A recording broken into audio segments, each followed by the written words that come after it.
ಸರಿ ಇಲ್ಲ ಅಂತ ಹೇಳಿದ್ರು ತಿದ್ಕೊಳ್ಳಿಲ್ಲ. ಈಗಲೂ ತಿದ್ಕೊಳ್ಳಿಲ್ಲ ಅಂದರೆ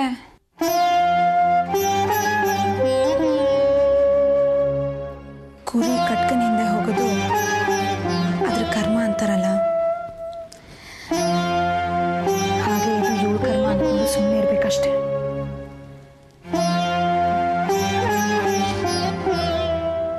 ಪ್ರೀತಿ ಪ್ರೀತಿ ಅಂತ ಕೂಡಾಗಿ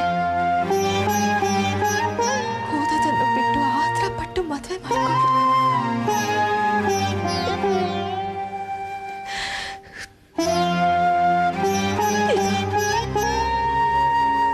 ನೀನ್ ಬೆಂಕಿನಲ್ಲಿ ಬೀಳ್ತಾ ಇದೆಯಾ?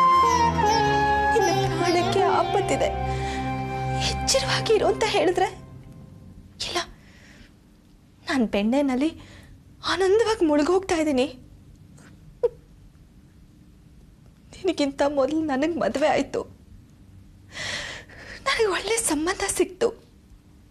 ಅದಕ್ಕೆ ನಿನಗೆ ಹೊಟ್ಟೆ ಉರಿ ಸಹಿಸ್ಕೊಳ್ಳೋದಕ್ಕೆ ಆಗ್ತಾ ಇಲ್ಲ ಅಂತ ಹೇಳ್ತಾಳೆ ಕಣೆ.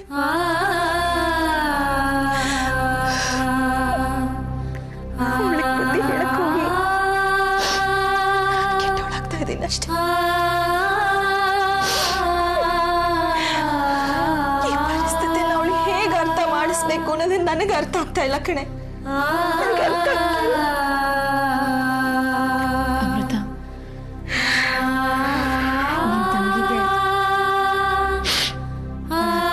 ಕೆಟ್ಟತನ ಅನುಭವಿಸಿದ ಮೇಲೆ ತಪ್ಪಿ ಮರುವಾಗುತ್ತೆ ಅನ್ಸುತ್ತೆ. ಅವಳ ತಪ್ಪು ಅವಳಿಗೆ ಅರಿವಾಗೋಷ್ಟೊತ್ತಿಗೆ ಏನಾದ್ರೂ ಅಪಾಯ ಆದ್ರೆ ಏನೇ ಮಾಡೋದು? ಆಮೇಲೆ ಏನ್ ಮಾಡಿ ಏನ್ ಪ್ರಯೋಜನ ಹೇಳು?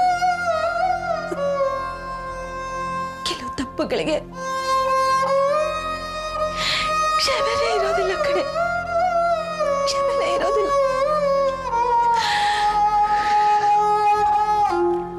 ಏನ್ ಮಾಡೋದಕ್ಕಾಗತ್ತ ಅಮೃತ? ನೀನ್ ಯಾವಾಗ್ಲೂ ಅವಳಿಗೆ ಕಾವಲು ಕಾಯೋದಕ್ಕಾಗತ್ತಾ? ಹೇಳ್ಬೇಕಾದ್ರೂ ಅಷ್ಟು ಬುದ್ಧಿ ಹೇಳಿದ್ಯಾ, ಕೊಡ್ಬೇಕಾದ್ರೂ ಅಷ್ಟು ಎಚ್ಚರಿಕೆ ಕೊಟ್ಟಿದ್ಯಾ. ಇನ್ನು ಅವಳ ಹಣೆಯಲ್ಲಿದ್ದಾಗ ಆಗತ್ತೆ ಅನ್ಕೊಂಡು ಸುಮ್ಮನೆ ಇದ್ಬಿಡು. ಇಲ್ಲ ಕಣೆ, ಈಗ ನೀನು ಹೇಳೋದಿಲ್ಲ ಸುಮ್ಮನೆ ಇದ್ಬಿಡು ಅಂತ. ಸುಮ್ಮನೆ ಇರೋದಕ್ಕೆ ತುಂಬಾ ಕಷ್ಟ ಆಗುತ್ತೆ ಕಣೆ, ತುಂಬಾ ಕಷ್ಟ ಆಗತ್ತೆ.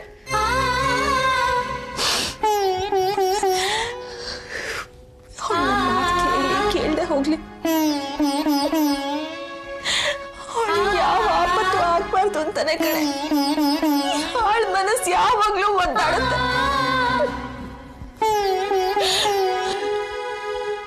ಆಕ್ಸಿಡೆಂಟ್ ಆಯ್ತು ಅಂತ ಗೊತ್ತಾಗಿದ ತಕ್ಷಣ ಓಡ್ ಹೋದೆ. ಅದ್ರಲ್ಲೂ ಆಕ್ಸಿಡೆಂಟ್ ಆದಾಗ ಅವಳ ಗಂಡ ಅವಳ ಜೊತೆಲಿ ಇರ್ಲಿಲ್ಲ ಅಂತ ಗೊತ್ತಾದಾಗಂತೂ ನನ್ನ ಆತಂಕ, ನೀನು ಹೇಳಿದ್ದು ಒಂದೊಂದು ವಿಚಾರನೂ ಸತ್ಯ ಆಗ್ತಿದೆಯಲ್ಲ ಅಂತ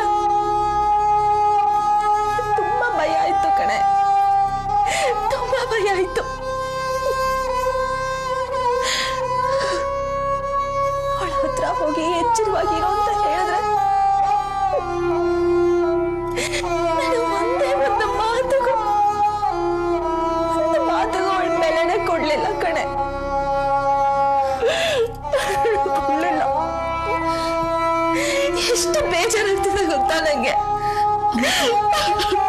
ಪ್ಲೀಸ್ ಅಮೃತ, ಅಳ್ಬೇಡ್ವೆ. ನೋಡು, ಒಂದಲ್ಲ ಒಂದಿನ ನಿನ್ ತಂಗಿ ನಿನ್ ಮಾತಿಗೆ ಬೆಲೆ ಕೊಡೋ ದಿನ ಬಂದೇ ಬರತ್ತೆ ಕಣೆ. ಸತ್ಯ ಗೊತ್ತಾಗತ್ತೆ. ಸಮಾಧಾನ ಮಾಡ್ಕೊ ಅಮೃತ.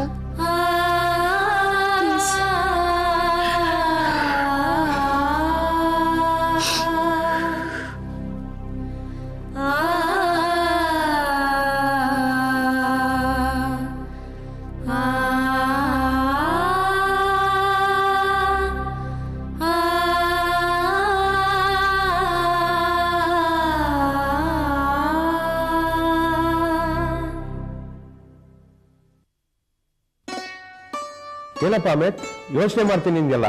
ಏನು ಯೋಚನೆ ಮಾಡಿದೆ? ಯೋಚನೆ ಮಾಡಿದೆ ಸರ್.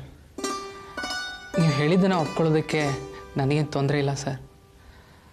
ಆದರೆ ಮನೇಲಿ ಹೇಳಿದ್ರೆ ಅವ್ರು ಖಂಡಿತ ಒಪ್ಪೋದಿಲ್ಲ ಅನಿಸುತ್ತೆ ಸರ್. ಯಾಕೆ? ನೀನು ಶ್ರೀಮಂತನಾಗಿ ಸುಖವಾಗಿ ಇಂಥ ಬಂಗ್ಲೆಯಲ್ಲಿ ಬಾಳೋದು ನಿಮ್ಮ ಮನೆಯವ್ರಿಗೆ ಇಷ್ಟ ಇಲ್ವೇನೋ? ಹಾಗಲ್ಲ ಸರ್. ನಾನು ಮೆಡಿಕಲ್ ಮುಗಿಸಿ ಕೆಲಸಕ್ಕೆ ಸೇರಿಕೊಂಡು ಮನೆಗೆ ಹೆಲ್ಪ್ ಆಗ್ತೀನಿ ಅಂದ್ಕೊಂಡಿದ್ದಾರೆ.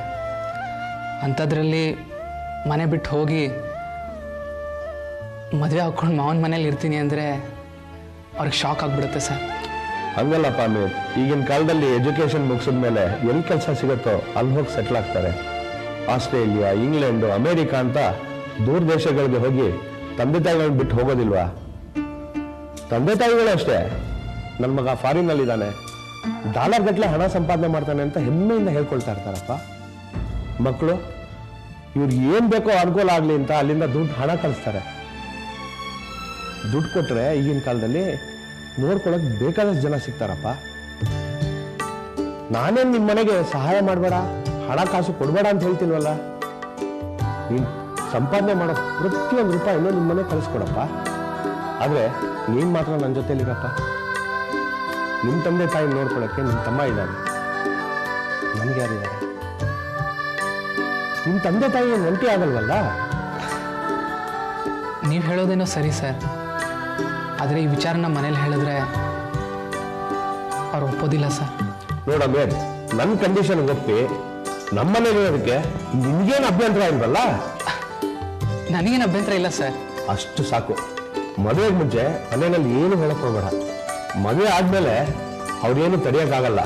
ಈಗಲೇ ಹೇಳಿದ್ರೆ ಬೇಡ ಅಂತ ಏನಾದ್ರು ಹಠ ಹಿಡಿಬೋದಪ್ಪ. ಸರಿ ಸರ್, ಹಾಗೆ ಆಗಲಿ. ಸದ್ಯಕ್ಕೆ ಮನೇಲಿ ನಾನು ಏನು ಹೇಳೋದಿಲ್ಲ. That's good. Now you are my future perfect son-in-law. ಕುಡಿಯಕ್ಕೆ ಅಂತ ತಗೊಳ್ತೀಯ ಹೇಳು. ನಿಶಾ, ಕುಡಿಯಕ್ಕೆ ಏನಾದ್ರು ತಗೊಂಬಮ್ಮ ಅಮಿತ್ಗೆ.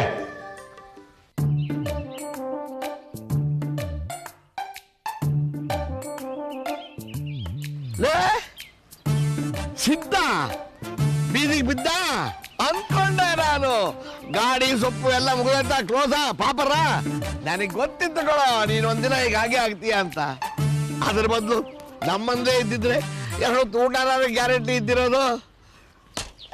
ಲೋ ಸಿದ್ಧ, ಭಾಷಣ ಮಾಡಿರೋ ರಾಜಕಾರಣಿನ ಸೊಪ್ಪು ಮಾರದೇ ಇರೋ ಸಿದ್ದನ್ನ ನಾನು ನೋಡಲ್ಲ ಅನ್ಕೊಂಡಿದ್ದೆ, ಮುಂದೆ ನೋಡ್ಬಿಟ್ಟೆ.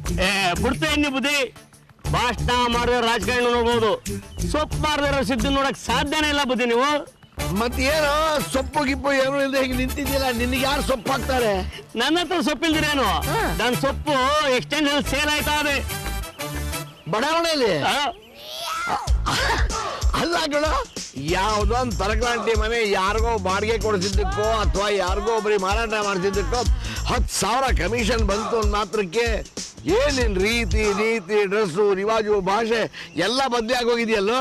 10,000 ರೂಪಾಯಿ ಬಂದಿದ್ದಕ್ಕೆ ಬುದ್ಧಿ ನನ್ನ ಬಿಸ್ನೆಸ್ ಎಕ್ಸ್ಪೆನ್ಷನ್ ಮಾಡಿದೀನಿ. ಬಿಸಿನೆಸ್ ಎಕ್ಸ್ಪಾನ್ಷನ್ ಏನಿನ ದೊಡ್ಡ MNC ಓನರು ಅಜೀಂ ಪ್ರೇಮ್ಜಿ ಬಾಮೈದ ಎಕ್ಸ್ಪಾನ್ಷನ್ ಬ್ರಾಂಚ್ ಎಷ್ಟಿದೆಯಾ ಬ್ರಾಂಚು? ಅದ್ ಹಂಗಲ್ಲ ಬುದ್ಧಿ. ನಿನ್ನೆ ಇವರಲ್ಲಿ ಸಿಕ್ಕಾಪಟ್ಟೆ ಮಳೆ ಬಂದ್ಬಿಡ್ತಲ್ಲ, ಇಲ್ಲಿ ಸೊಪ್ಪು ಕೊಡ್ತಾ ಅಂದ್ಬಿಟ್ಟು ಆ ಸೊಪ್ಪನ್ನ ಎಕ್ಸ್ಟೆನ್ಷನ್ ಕಳ್ಸಿ ಮಾರಕ್ಕೆ. ಅವ್ನು ಮಾರ್ಕೊಂಬಂದ್ರೆ ಅವ್ನಿಗೊಂದು % ಅಂತ ಕೊಟ್ಬಿಡ್ತೀನಿ, ಮುಗೀತು. ಇಲ್ಲಿ ಕೊಡ್ತೋಗಿರೋ ಸೊಪ್ಪನ್ನ ಅಲ್ಲ ಮಾರ್ಸಿ ಲಾಭ ಹೊಡಿತೀಯ? ಅಲ್ಲ ಬುದ್ಧಿ, ಇಲ್ಲಿದು ಸ್ವಲ್ಪ ಕೊಳ್ತೇ ಹೋಯ್ತದಲ್ಲ, ಅದಕ್ಕೆ ಅಲ್ಲಿ ಮಾಡಿದ್ರೆ ಒಂದಷ್ಟು ಲಾಭ ಅಂತ ಬರ್ತದಲ್ಲ. ಚಿಗುರ್ತು ಕಣ, ಚಿಗುರ್ತು ನಿನ್ ಬುದ್ಧಿ. ಸರಿ, ವ್ಯಾಪಾರಕ್ಕೆ ದಾರಿ ಮಾಡಿದೆ. ನೀನು ಈ ಮರಕ್ಕೆ ಮನೆ ಹೊಡಿಸ್ಕೊಂಡು ನಿಂತ್ಕೊಂಡು ಒಬ್ಬರೇ ಸುಮ್ಮನೆ ಏನ್ ಮಾಡ್ತಿದೀಯಾ? ನಾನು ಯಾಕೆ ಸುಮ್ಮನೆ ನಿಂತ್ಕೊಳ್ಳಿ ಬುದ್ಧಿ? ಈಗ ಒಬ್ಬ ಪಾರ್ಟಿ ಬರ್ತಾವನೆ, ಒಂದ್ ಸೈಟ್ ಐತೆ, ಅದು ವ್ಯಾಪಾರ ಬಿಟ್ರೆ ಒಳ್ಳೆ ಕಾಸು ಬರ್ತದೆ. ಅಷ್ಟೊತ್ತಿಗೆ ಸೊಪ್ಪು ವ್ಯಾಪಾರಕ್ಕೆ ಹೋಯ್ತಲ್ಲ ನನ್ನ ಗಾಡಿಗಳು, ಅವು ವಾಪಸ್ ಬರ್ತವೆ. ಬುದ್ಧಿ, ಜೀವನದಲ್ಲಿ ಕಾಸು ಸಂಪಾದನೆ ಮಾಡ್ಬೇಕಂದ್ರೆ ಏನಾನ ಮಾಡ್ತಾ ಇರಬೇಕು. ಇಷ್ಟು ವರ್ಷ ನಿಮ್ಮ ಮನೇಲಿದ್ದೆ, ಏನ್ ಸಂಪಾದನೆ ಮಾಡ್ದೆ? ನನ್ನ ವಯಸ್ಸು ಕಳ್ಕೊಂಡೆ. ಸಿದ್ದಣ್ಣ, ನಮಸ್ಕಾರ. ಸೈಟ್ ತೋರಿಸ್ತೀರಾ? ಬಂದೆ ಬುದ್ಧಿ, ನಂಗೆ ಟೈಮ್ ಇಲ್ಲ, ನನ್ನ ಜೊತೆ ಮಾತಾಡಕ್ಕೆ ನಾನು ಬರ್ತೀನಿ. ಎಲ್ಲ ಇವನ ಅವನ ಜಾಗದಲ್ಲಿ ನನ್ನ ನಿಲ್ಸೋಗ್ಬಿಟ್ಟಾರಪ್ಪ ಇವನು. ಅಲ್ಲ ಏನು ಇವನು ಸೊಪ್ಪಿನ ವ್ಯಾಪಾರ ಅಂತಾನೆ, ಅಲ್ಲೆಲ್ಲೋ ಬ್ರಾಂಚು ಅಂತಾನೆ, ಆಮೇಲೆ ರಿಯಲ್ ಎಸ್ಟೇಟು ಅಂತಾನೆ, ಇನ್ನು ಏನೇನು ವ್ಯಾಪಾರ ಮಾಡ್ತಿದ್ದಾನೆ ಇವನು? ಓಹೋ, ಇವನು ಹೋಗ್ತಿರೋ ಸ್ಪೀಡ್ ನೋಡಿದ್ರೆ ಒಂದಲ್ಲ ಒಂದಿನ ಅವನು ಕರ್ನಾಟಕಕ್ಕೆ ಮುಖ್ಯಮಂತ್ರಿ ಆದರೂ ಆಗ್ಬೋದು.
ಹಲೋ